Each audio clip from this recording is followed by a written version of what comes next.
Siz jonli efirda O'zbekiston vaqti bilan dasturini tomosha qilyapsiz. Ha, biz esa yaxshi yangiliklar bilan bo'lishda davom etamiz. Bilasizmi, bugungi kunda ko'plab yoshlarimiz o'z kasblarining mutaxassislariga aylanib, dunyo arenalarini zabt etishmoqda va mana shunday kasblardan biri bu dasturchilik. Aynan dasturchilik sohasini o'rganish ham anchagina qiyin ish. Ayniqsa, yaxshi dasturchi bo'lish uchun insondan juda ham ko'p bilim, mehnat, intilish talab etiladi. Juda to'g'ri aytdingiz, Nodir. Bilasizmi, zamon haqiqatan ham juda shiddat bilan rivojlanib boryapti va har bir soha raqamli yechimlarni talab qilmoqda.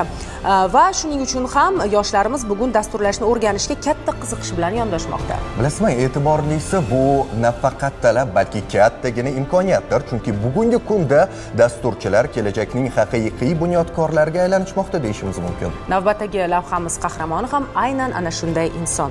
Aniqrog'i, harakati cheklangan bo'lishiga qaramasdan oldiga qo'ygan maqsadlari sari dadil ildamlayotgan jasur yoshlardan.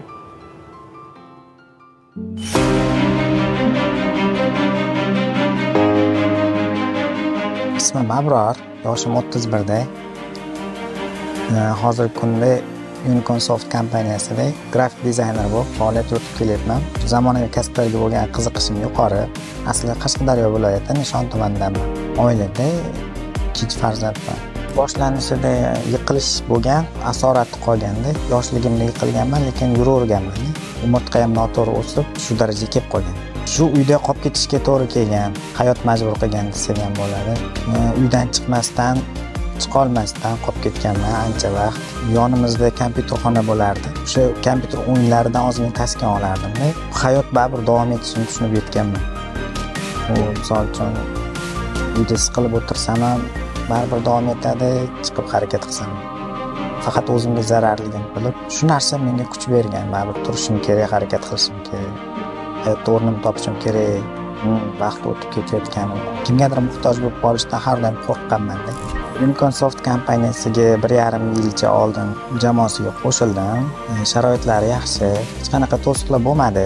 Ishga kelib ketishimda Bektemir tumanidan o'zimning shaxsiy mashinamda kelaman. Hech qanaqa to'siqlarga uchramayman. Hamma imkoniyatlar qilingan, zinali panduslar, maxsus panduslar qo'yilgan. Liftlari keng, bemalol kirib chiqishim mumkin.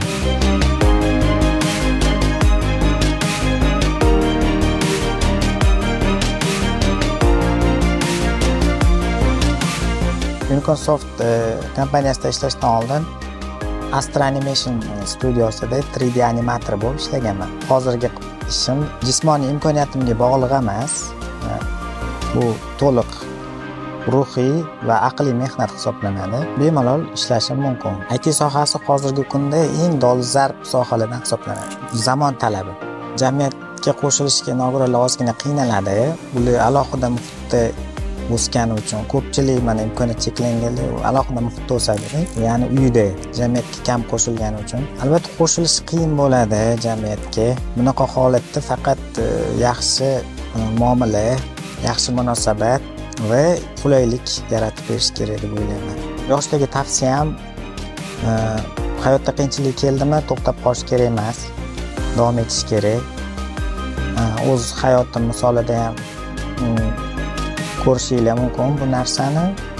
Ko'p qiyinchiliklar bo'ldi, ko'pchilik ishonishmadi. Ko'p tanqidlarga uchragan vaqtlarimiz ham bo'lgan.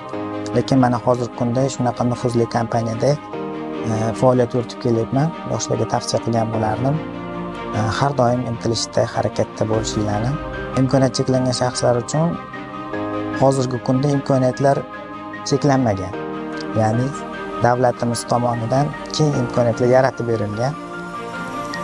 O'qib, o'rganib ishlashlari uchun barcha imkoniyatlar bor. Unicorn Soft kompaniyasidagi barcha jamoadoshlarimga omad tilayman. Yana ham yaxshi loyihalar ustida ishlashlarini tilab qolaman. Birga ishlash nasib qilsin.